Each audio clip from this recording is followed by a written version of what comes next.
Yes, merci beaucoup à nos musiciens qui arrivent tôt les dimanches matins pour pratiquer ce setup. Merci aussi à tous nos techniciens qui sont là aussi tôt le matin. C'est une chose incroyable de travailler avec une équipe de bénévoles aussi dévoués semaine après semaine. Donc, bon matin à ceux qui se sont joints un peu en retard. Content que vous ayez trouvé du stationnement. Mon nom c'est Marc, un des pasteurs ici à Acts 21. Et puis, cette semaine, on continue, on est en fait à notre deuxième semaine d'une série qui s'appelle « Aimer Dieu, aimer son prochain ». En fait, c'est une parole, d'aimer Dieu et aimer son prochain, c'est une parole qui a été popularisée par nul autre que Jésus-Christ lui-même. Donc, il y a plus de 2000 ans, il a dit ces paroles-là. Puis pour mettre un petit peu dans le contexte, à un moment donné, ce qui arrive, c'est que Jésus se fait aborder et il se fait poser la question, quel est le plus grand commandement? Essentiellement, c'est quoi la chose la plus importante dans la vie? Et Jésus répond dans l'évangile de Matthieu au chapitre 22. Il dit la chose suivante, il dit « Tu aimeras le Seigneur ton Dieu de tout ton cœur, de toute ton âme et de toute ta pensée. C'est le premier et le plus grand commandement. Et voici le second qui lui est semblable. Tu aimeras ton prochain comme toi-même. » De ces deux commandements dépendent toute la loi et les prophètes. Donc, en fait, il y avait au-dessus de 600 lois dans la loi juive, dans l'Ancien Testament, la première partie de la Bible. Et Jésus résume ça. Il dit, tous les commandements, tout ce qui a été dit, c'est tout dans le but que vous puissiez aimer Dieu et aimer votre prochain. Si tu fais ça, tu ne manques pas ta shot, c'est la bonne chose à faire. Donc, ce n'est pas une mauvaise philosophie de vie. C'est d'ailleurs la philosophie ou l'enseignement que moi-même puis ma femme Marie-Hélène, on a cherché à enseigner à nos propres enfants depuis qu'ils sont tout petits. Donc, on essayait de leur enseigner que la chose la plus importante dans la vie, ce n'est pas d'avoir ce que tu veux, ce n'est pas de chercher ton confort. La chose la plus importante, c'est pas ton confort. C'est pas même ta réussite scolaire. La chose la plus importante, ce n'est même pas ta sécurité. La chose la plus importante, ce n'est pas d'accomplir tes rêves. La chose la plus importante dans la vie de l'être humain, c'est d'aimer Dieu puis d'aimer les autres.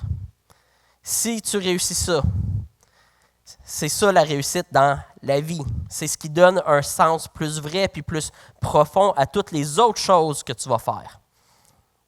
Donc, on vit dans une société qui nous lance tout plein de messages de c'est quoi l'important dans la vie, mais Jésus le résume à dire « Aime Dieu, aime ton prochain ». Puis en fait, un de mes versets préférés dans la Bible depuis que je suis moi-même adolescent, c'est le verset suivant dans Matthieu 16. Il dit « Et que servirait-il à un homme de gagner tout le monde s'il perdait son âme? Ou que donnerait un homme en échange de son âme? » Parce que la réalité, c'est que dans la vie, justement, on peut poursuivre 1001 buts. On peut poursuivre toutes sortes d'objectifs, de rêves dans la vie. Mais au bout de la ligne, c'est important de savoir qu'on a vécu pour ce qui compte réellement. Parce qu'il y a plein de gens, justement, qui vont poursuivre toutes sortes de choses. Ils vont avoir même peut-être beaucoup de succès à poursuivre ces choses-là. Puis pourtant, en même temps que tu peux avoir du succès dans la vie, en même temps, tu peux aussi avoir l'âme desséchée. Ton âme peut se dessécher. À l'intérieur de toi, tu te sens vide.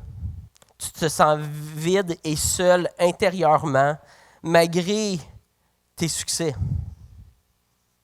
J'aime beaucoup la citation du comédien Jim Carrey, grand philosophe, qui dit la chose suivante. Il dit « J'aimerais que tout le monde devienne riche et célèbre et obtienne tout ce dont il rêve pour qu'il puisse réaliser que ce n'est pas ça la réponse. »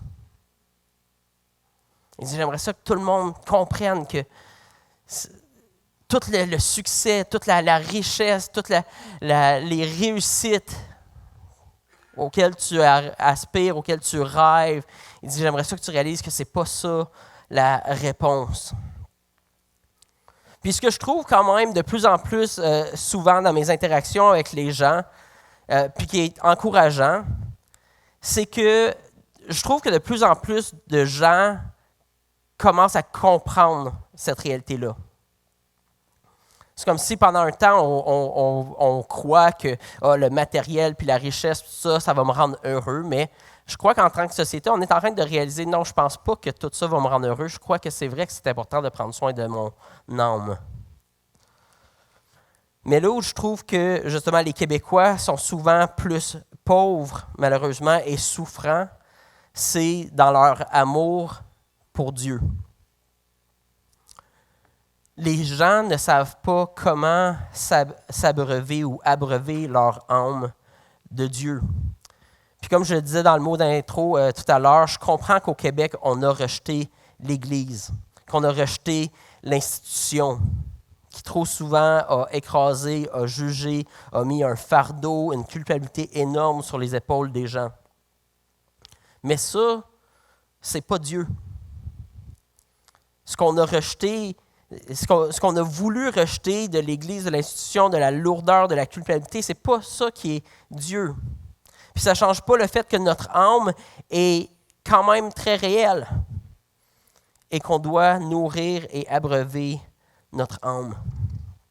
Donc, en se débarrassant de l'institution, puis en quittant la religion, on a jeté le bébé avec l'eau du bain. On s'est débarrassé de Dieu en même temps. On s'est débarrassé de Dieu dans nos vies, ou bien peut-être qu'on l'a gardé, mais on l'a mis sur une tablette sans l'aimer de tout notre cœur, de toute notre âme, de toute notre pensée. On s'est tourné vers le matérialisme. Puis maintenant, notre âme souffre et on se demande pourquoi. Puis même peut-être qu'on s'est tourné, pas vers le matérialisme, peut-être qu'on s'est tourné vers l'amour de notre prochain, qui est excellent. C'est ce que Jésus dit.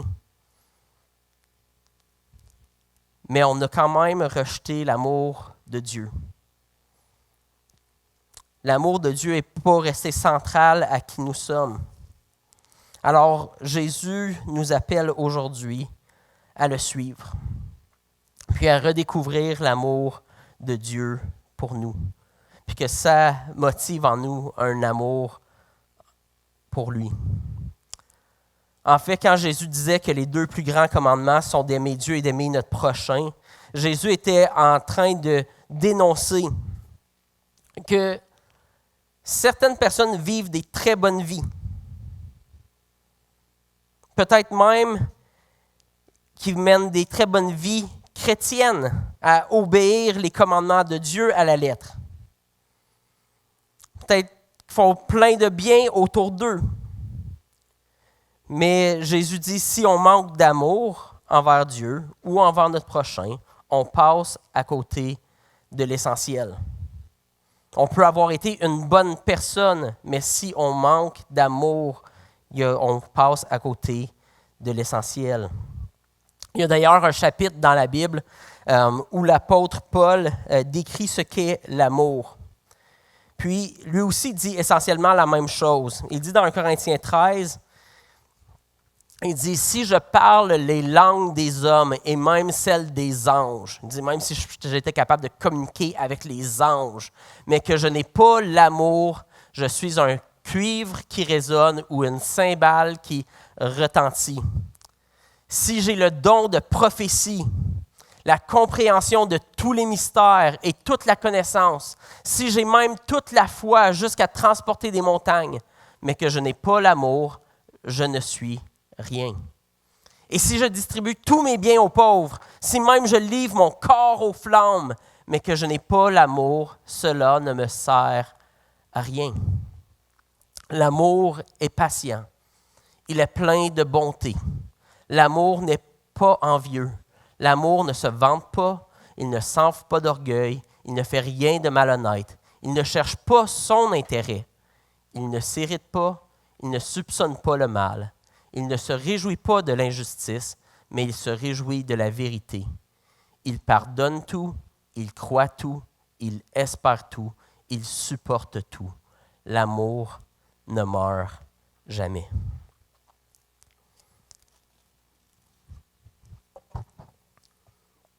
essentiellement, il dit on pourrait être la personne la plus extraordinaire au monde, la personne qui a le plus de succès au monde, ou peut-être même la personne la plus religieuse, la plus pieuse, la plus spirituelle, peut-être même la personne la plus généreuse, la plus sacrificielle. Et même tout le monde autour de nous pourrait nous admirer à quel point on est une bonne personne. Mais pourtant, si à travers tout ça, on manque d'amour, ça ne sert à rien. On a passé à côté de l'essentiel et du but de Dieu pour nous. En fait, la définition même du mot péché dans la Bible, c'est cette idée de manquer la cible. Donc, un archer visait une cible, puis s'il manquait la cible, son compagnon criait « péché ». Tu as manqué la cible. Dieu nous a créés pour l'aimer lui, puis aimer notre prochain. Donc, quand on passe à côté de l'essentiel, quand on manque d'amour envers Dieu ou envers notre prochain, on pêche. C'est ça le péché. Le péché, c'est de manquer d'amour envers Dieu et envers les autres. Puis la Bible dit que la conséquence ou le résultat naturel du péché, c'est la mort. Ce qui n'est pas une très bonne nouvelle. Donc la mort dans la Bible, ce n'est pas premièrement la notion d'être inerte. La notion de la mort dans la Bible, c'est la notion de séparation, d'être séparé. Puis la Bible, en fait, nous parle de deux types de mort. Notre mort physique, c'est le moment où notre âme se sépare, donc il y a une séparation de notre âme d'avec notre corps physique.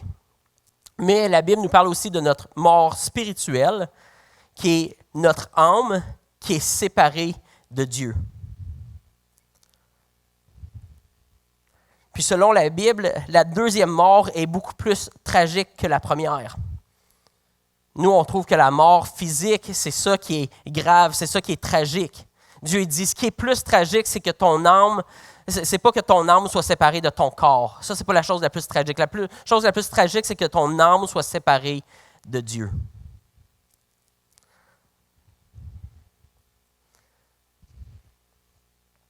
C'est notre séparation éternelle avec Dieu qui est plus tragique.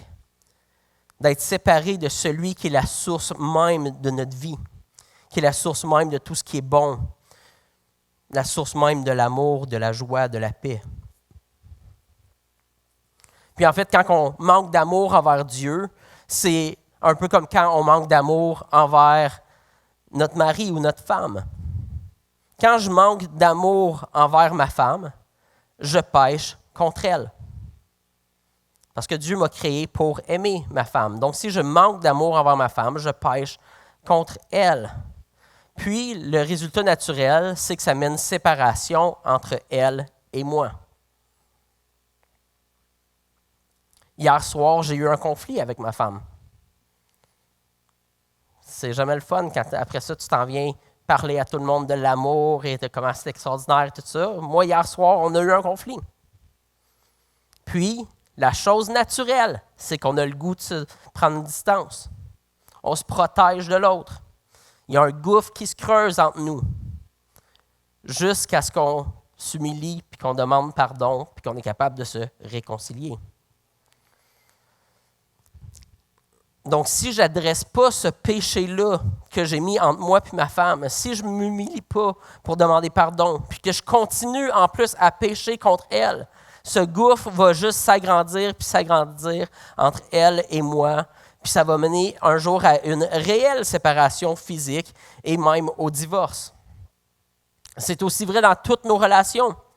Si je manque d'amour envers mes enfants, envers mes amis, envers mes frères, mes sœurs, envers mes collègues de travail, envers mon employeur ou mes employés, ça va mener à la mort. Ça va mener à la mort de notre relation. Ça va mener à une séparation. Ça va amener à un divorce de notre relation. Combien de familles sont brisées au Québec? Est-ce que vous pensez qu'ils sont brisés à cause de tout l'amour qui régnait dans la famille? Non, ils sont brisés à cause qu'il y a eu un manque d'amour dans la famille qui a créé un gouffre. Le péché de ne pas avoir aimé leur prochain a créé un gouffre qui les a séparés puis a brisé la famille. Combien il y a de conflits au bureau, de gens qui se parlent dans le dos les uns les autres. Combien il y a de conflits à l'école. Combien il y a de conflits dans les familles, dans le temps des fêtes. Il y a tellement de familles au Québec qui ne se voient même plus dans le temps des fêtes à cause de des chicanes, des choses, du manque d'amour qu'il y a eu depuis des années et des années. Des conflits entre frères et sœurs, entre parents et enfants. En fait, c'est même pour ça que la Bible dit que Dieu haït le divorce.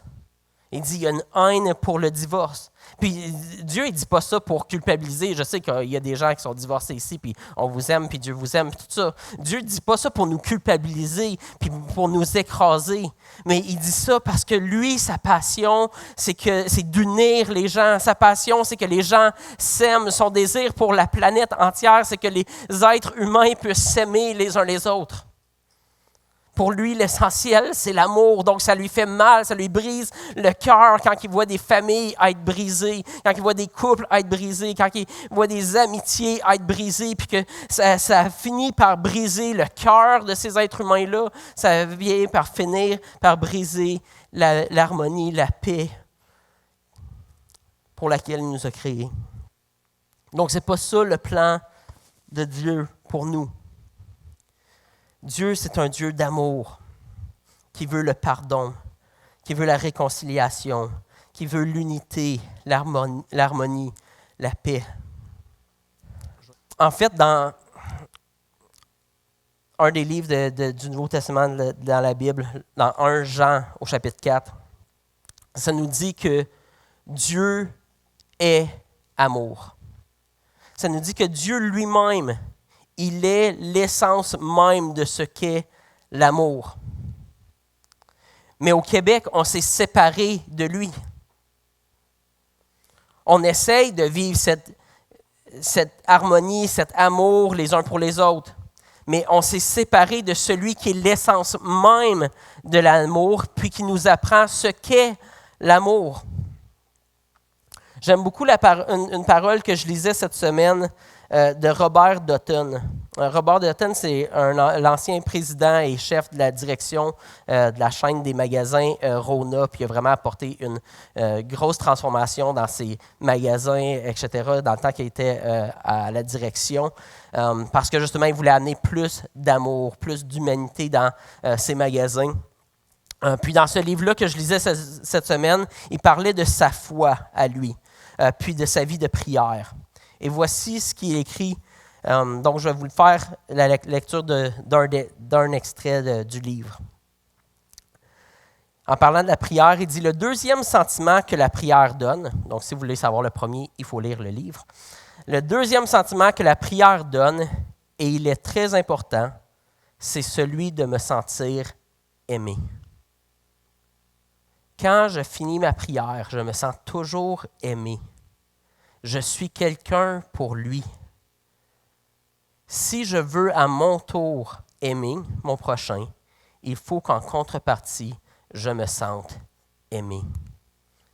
S'il y a eu cette rencontre avec lui, s'il y a eu cette rencontre avec Dieu, qu'on a senti sa présence, on s'est libéré et on est revenu à l'essentiel.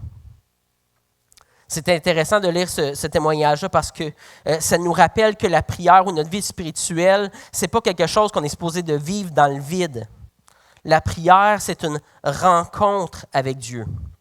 C'est une rencontre où on sent que Dieu est là et où on reçoit son amour. Puis quand on se sait aimer, quand on reçoit l'amour de Dieu en nous, on est alors en paix puis on devient libre par la suite d'aimer gratuitement notre prochain. Pas en fonction de ce que l'autre a fait, mais en fonction de l'amour de Dieu.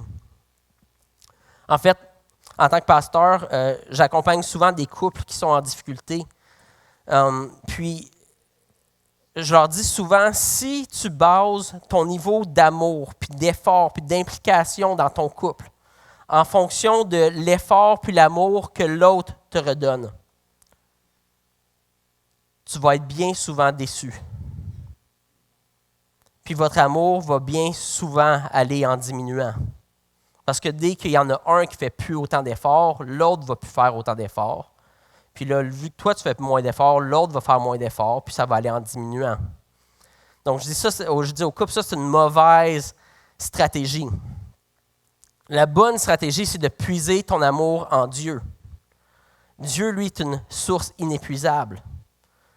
Puis si tu bases tes efforts et ton amour, puis ton implication envers l'autre, en fonction de l'amour de Dieu, puis l'amour que Dieu a eu pour toi, eh bien, tu vas trouver justement cette source qui est inépuisable. Ça va pouvoir te permettre d'aimer l'autre quand l'autre ne se donne plus la peine. Quand l'autre même te fait du tort. Tu vas pouvoir continuer à aimer. Parce que ton amour à toi, le fait de te sentir aimé, tu ne le prends pas à partir de l'autre, mais tu le puises en Dieu, qui est la source de l'amour. C'est pour ça que je dis qu'au Québec, on souffre d'avoir seulement préservé un des 2 commandements que Jésus a prescrits. Parce qu'on croit tous au Québec qu'il faut aimer notre prochain, mais on a oublié d'aimer Dieu. Et donc, Dieu nous invite.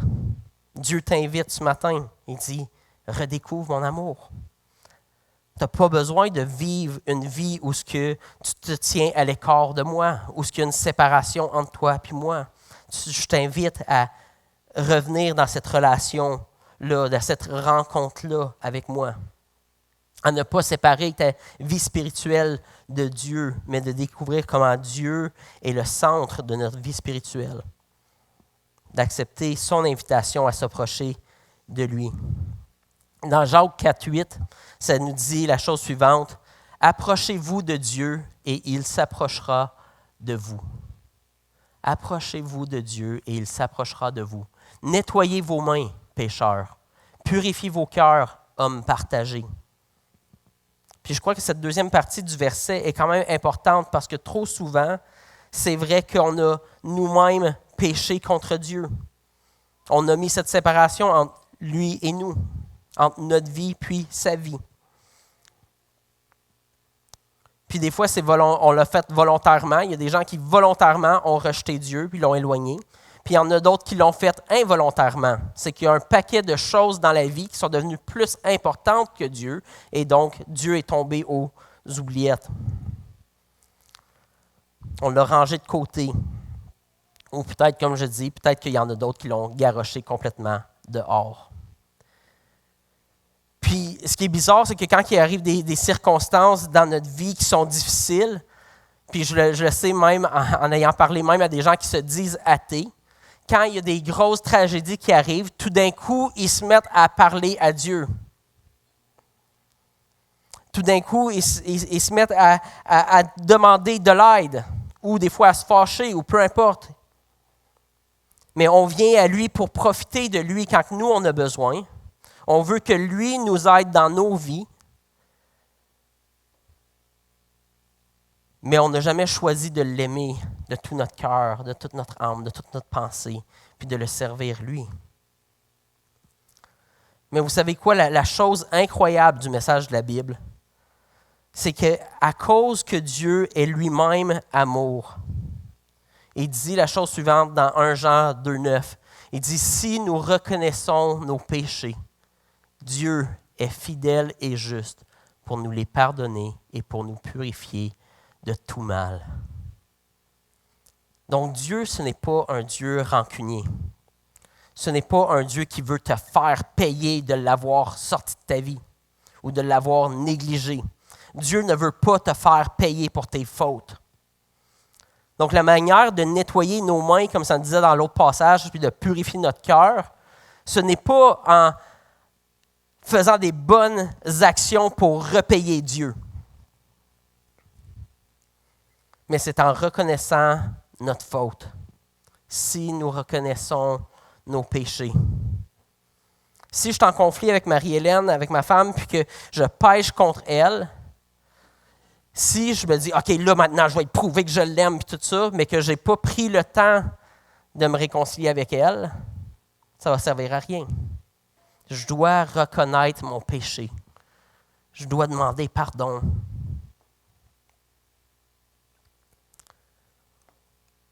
Donc, la manière de purifier nos mains, ce n'est pas en impressionnant Dieu. Ce n'est pas en essayant d'impressionner les autres qu'on est une bonne personne. C'est de reconnaître notre péché, puis d'accepter son pardon. C'est d'ailleurs l'histoire centrale de la Bible. L'histoire centrale de la Bible, c'est celle du pardon offert gratuitement par Jésus-Christ. L'histoire où Dieu lui-même est descendu sur terre, a pris la forme d'un homme pour prendre nos fautes sur lui, puis subir la conséquence, le résultat naturel de nos péchés, la mort physique et la mort spirituelle. C'est pour ça que Jésus, Dieu le Fils, malgré que lui n'avait pas péché, est mort crucifié à la croix. Il est mort physiquement. C'est pour ça qu'il a aussi subi la mort spirituelle, la séparation d'avec Dieu le Père. Une des dernières paroles de Jésus sur la croix était la suivante: « mon Dieu, pourquoi m'as-tu abandonné? » À ce moment-là de l'histoire, Jésus-Christ, le Fils de Dieu, qui était en unité parfaite avec Dieu le Père depuis toute éternité, à ce moment-là dans l'histoire, Jésus-Christ a pris sur lui-même les péchés passés, présents et futurs du monde entier.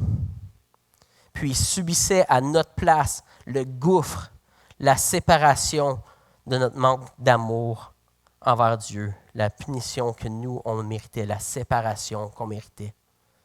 Mais Jésus a fait ça pour nous démontrer son amour envers nous, pour porter nos fardeaux, pardonner nos péchés, nous libérer de notre dette, de notre manque d'amour envers Dieu. Jésus dit dans Matthieu 5, il dit « Heureux ceux qui reconnaissent leur pauvreté spirituelle. » Il ne dit pas « Heureux ceux qui sont impressionnants dans leur vie spirituelle. » Il dit « Heureux ceux qui reconnaissent leur pauvreté spirituelle, ceux qui reconnaissent leur besoin d'être pardonnés par Dieu. » Puis Jésus dit aussi dans Jean 15, il dit « Il n'y a pas de plus grand amour que de donner sa vie pour ses amis. » Puis c'est ce que Jésus-Christ a fait pour nous à la croix. Jésus a donné sa vie pour nous, pour payer notre dette envers Dieu, parce que Dieu, ce n'est pas un Dieu qui veut te remettre tes fautes sur ton nez. Dieu, son désir, c'est de te pardonner. Donc, Jésus veut nous offrir de prendre la dette sur lui-même, de payer notre dette, puis nous offrir son pardon, son amour. Colossiens 2 nous dit « Il nous a pardonné de toutes nos fautes.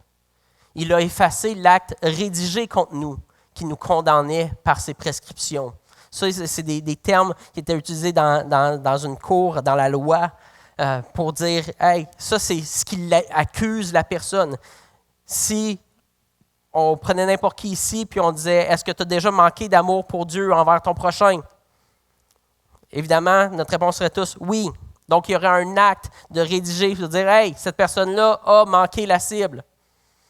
Elle doit être condamnée. » Mais Jésus a effacé l'acte rédigé contre nous, qui nous condamnait par ses prescriptions, et il l'a annulé en le clouant à la croix. Jésus à la croix a dit « C'est payé. Vos dettes sont payées. Tu n'as plus de dettes envers Dieu. Je les ai payées pour toi. » Puis le prophète Ésaïe, 700 ans avant la venue de Jésus, prédisait justement la vie puis la mort de Jésus en disant les choses suivantes. Il disait « Méprisé et délaissé par les hommes. » Ça, c'est comment on a traité Jésus quand il est venu sur terre. Méprisé et délaissé par les hommes. Homme de douleur, habitué à la souffrance. Il était pareil à celui duquel on détourne le visage ou la tête. Nous l'avons méprisé. Nous n'avons fait aucun cas de lui. Pourtant, ce sont nos souffrances qu'il a portées. C'est de nos douleurs qu'il s'est chargé. Et nous l'avons considéré comme puni, frappé par Dieu et humilié. Mais lui, il était blessé à cause de nos transgressions, brisé à cause de nos fautes. La punition qui nous donne la paix est tombée sur lui. Et c'est par ses blessures que nous sommes guéris. Nous étions tous comme des brebis égarées. Chacun suivait sa propre voie. Et l'Éternel a fait retomber sur lui nos fautes à tous. On découvre l'amour. Le vrai amour, on le découvre en regardant à ce que Christ a fait pour nous à la croix. La Bible nous dit dans 1 Jean 3,16, il dit « Voici comment nous avons connu l'amour.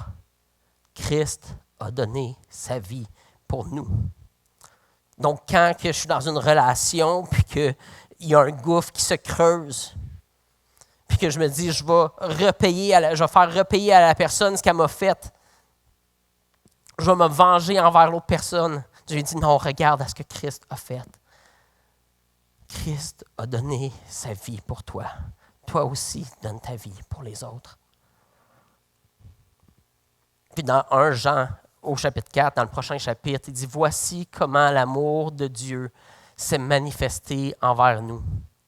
Dieu a envoyé son Fils unique dans le monde afin que par lui, nous ayons la vie. » Et cet amour consiste non pas dans le fait que nous avons aimé Dieu, mais dans le fait que lui nous a aimés et a envoyé son Fils comme victime expiatoire pour nos péchés. Bien-aimés, puisque Dieu nous a tant aimés, nous devons nous aussi nous aimer les uns les autres. Et donc Dieu nous invite à accepter son amour, son sacrifice d'amour pour nous, puis son pardon. Donc beaucoup d'êtres humains, on veut gagner notre ciel, ou c'était quelque chose de commun dans le passé, l'idée de « je veux gagner mon ciel ». Mais la Bible a dit que c'est impossible pour l'être humain de gagner son ciel. Mais l'être humain, on veut prouver à Dieu, on veut prouver aux autres, on veut se prouver à soi-même qu'on est une bonne personne. On veut mériter notre ciel, on veut mériter l'approbation de Dieu. Mais Jésus dit, heureux ceux qui, au lieu de ressentir le besoin de se prouver, de prouver qu'ils sont bons, heureux ceux qui reconnaissent leur pauvreté spirituelle puis leur besoin de pardon. Tant qu'on ne reconnaît pas, en tant qu'être humain, qu'on a besoin d'être pardonné de Dieu, qu'on l'a réellement offensé, qu'on a réellement créé un gouffre entre nous et lui, aussi longtemps qu'on n'arrive pas à cet endroit-là où on demande pardon, on ne peut pas avancer. Mais quand on le fait, quand on décide, OK, c'est fini, j'arrête de résister à Dieu, j'arrête d'essayer de me fier à comment je suis une bonne personne, maintenant je me remets à Dieu, je demande pardon. On reçoit l'amour de Dieu instantanément. C'est le moment le plus libérateur de la vie. Parce que la bonne nouvelle de la Bible, c'est pas que tu es une bonne personne. La bonne nouvelle de la Bible, c'est pas que tu es bon, mais que l'amour de Dieu est plus grand que tout, puis que ça surpasse tout ce que tu aurais pu faire de bien ou de mal. C'est lui qui t'a gagné ton ciel, puis il t'accueille, puis il te pardonne, puis il t'appelle. Parce que peu importe nos accomplissements, peu importe notre passé, nos échecs, nos réussites, ou ce qu'on poursuit, personne n'est trop loin de Dieu pour que Dieu ne soit pas capable de le ramener. Dieu est toujours capable de nous rappeler, de nous ramener à lui, peu importe le tort, peu importe le mal qu'on a fait. Peu importe à quel point on a voulu vivre notre vie sans lui. Dieu est amour, puis il nous pardonne, puis il nous appelle à lui. Puis il n'y a rien qui égale à la beauté de découvrir puis de goûter l'amour de Dieu pour nous. Rien comble et abreuve notre âme comme le fait de se savoir aimé de Dieu.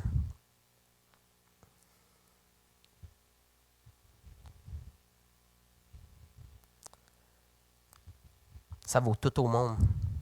Le fait de recevoir l'amour de Dieu puis de choisir, enfin, je vais l'aimer en retour.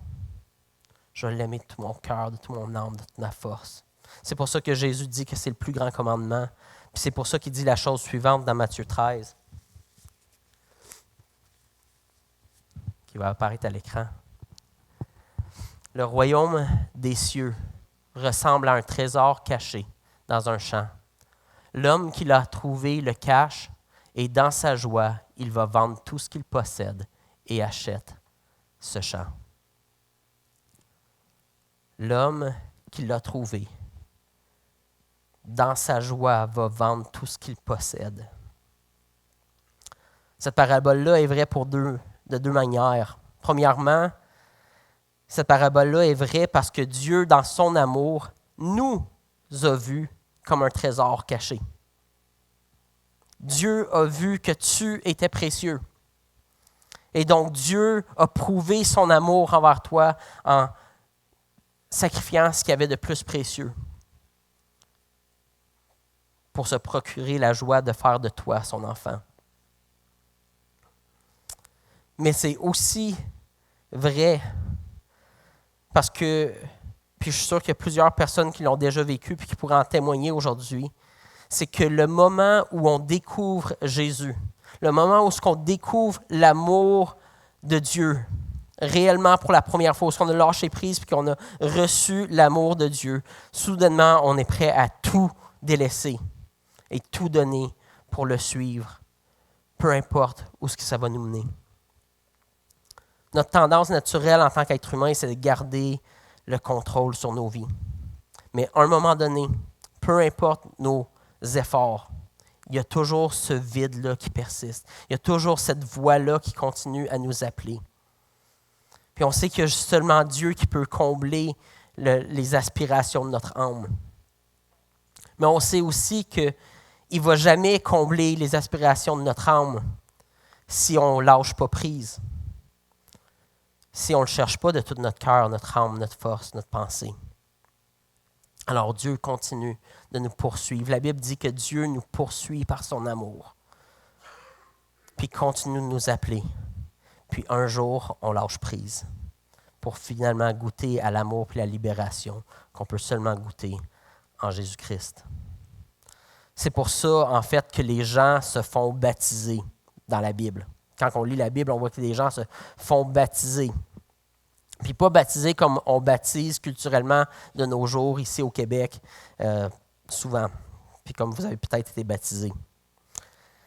Ce qu'on voit dans la Bible, c'est que les gens qui se font baptiser, ce sont des adultes, des hommes, des femmes, des jeunes, des moins jeunes, des vieillards, qui sont tellement bouleversés par l'amour de Dieu, qui dit, moi je suis prêt à tout délaisser pour le suivre. Ils se font plonger, submerger complètement en dessous de l'eau pour déclarer haut et fort qu'ils en ont fini avec une vie où ils gardent le contrôle sur leur propre vie. Ils en ont fini d'une vie où ils mettent un gouffre entre eux et Dieu. Puis qu'à partir d'aujourd'hui, ils veulent ressortir de l'eau purifiée du passé, puis de dire maintenant, je veux vivre et aimer Dieu de tout mon cœur, de toute mon âme, de toute ma force, de toute ma pensée.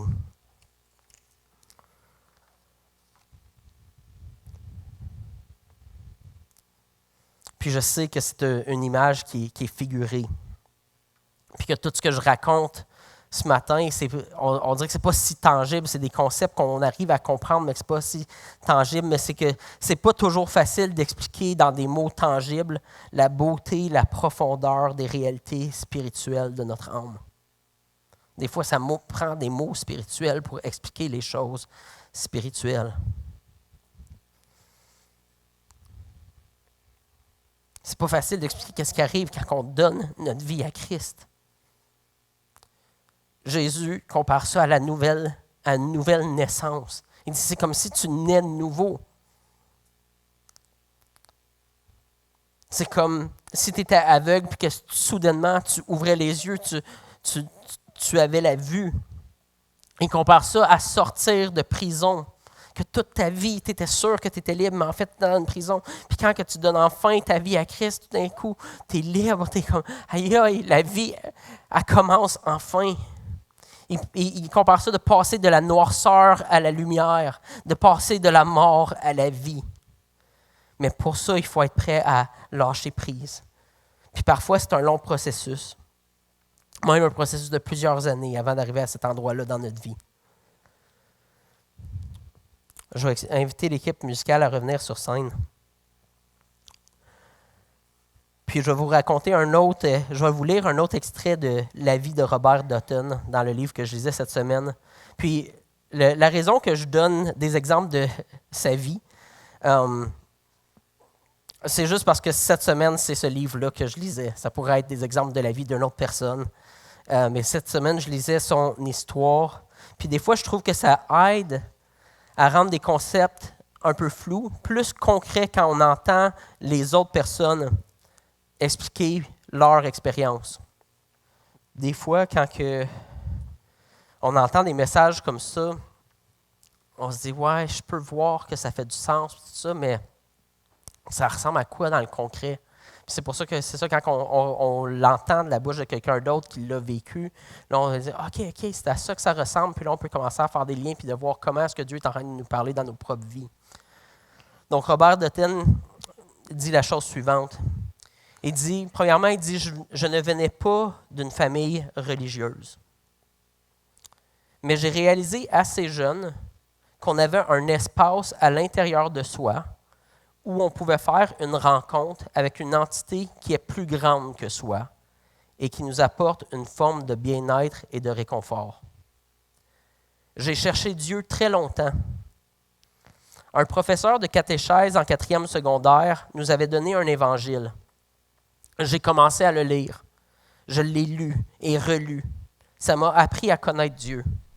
J'ai lu les 4 évangiles. Quand on lit les 4 évangiles et surtout l'évangile de Jean, on voit que c'est Dieu qui vient à nous. On voit que c'est Dieu qui vient à nous. Et s'il vient à nous, on se demande qu'est-ce qu'il nous veut? Qu'est-ce qu'il veut de moi? Pourquoi il vient à moi? Il dit, depuis l'âge de 17 ans, j'avais l'impression qu'il m'appelait et que je ne répondais pas. Je me suis dit qu'il fallait que je trouve la réponse à cette question. Je me suis aperçu dans ma relation avec Dieu, la même question revenait toujours dans mon esprit. Dans le fond, je me posais la question suivante. Qu'est-ce que tu veux faire à travers moi et que je ne te laisse pas faire? Qu'est-ce que tu veux faire à travers moi que je ne te laisse pas faire? Prends donc la place. C'est comme si j'avais dit à Dieu, là, tu vas gérer. Je vais te laisser gérer et je vais te suivre. Puis c'est à cette réalisation-là, à cette posture-là à laquelle Dieu appelle tout être humain. C'est à cette posture-là que Dieu t'appelle aujourd'hui pour vivre une vie qui est pleine de sens et d'amour pour lui. Puis parfois, comme Robert Dutton qui dit, ça faisait depuis que j'avais l'âge de 17 ans que je sentais que Dieu m'appelait. Des fois, ça fait des années ou même des décennies qu'on résiste à Dieu, qu'on remet nos questionnements à plus tard. Mais un jour, il faut revenir à la maison. Parce qu'on, bizarrement, en tant qu'être humain, on sait que de revenir à Dieu, c'est de revenir à la maison. De faire la paix réelle avec lui. Pas une paix où on impose nos conditions à Dieu, mais la paix où on lâche prise, où on lui laisse le contrôle, où on choisit par la foi de lui faire confiance, que lui va prendre soin de nous, lui va prendre soin de nos êtres chers, nos proches. C'est lui qui va prendre soin de notre futur, de notre destinée. Il n'y a rien de plus libérateur que de se savoir aimé par le Dieu de l'univers, pardonné par lui, puis entre ses mains. On est enfin libre. C'est une nouvelle naissance. On passe de la mort à la vie. Puis c'est mon souhait pour vous ce matin. Donc que vous soyez quelqu'un qui a déjà été près de Dieu dans le passé, mais qui peut-être s'est éloigné. Ou que vous soyez quelqu'un qui a toujours jusqu'à aujourd'hui, résistez. Vous savez que Dieu vous appelle. Vous résistez à Dieu. Ou vous avez gardé le contrôle ou une distance avec Dieu. Je vous invite ce matin à ce que cette journée-ci, le 16 octobre 2022, devienne pour vous un jour nouveau, le début d'une vie nouvelle avec Dieu, où vous allez vous savoir aimer de Dieu, pardonner de Dieu, puis où est-ce que vous allez choisir de l'aimer en retour.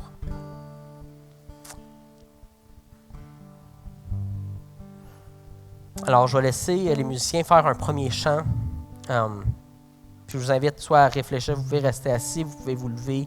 Sentez-vous vraiment à l'aise de répondre à Dieu comme vous le souhaitez. Je vais leur laisser faire un premier chant, puis ensuite je vais revenir faire une prière.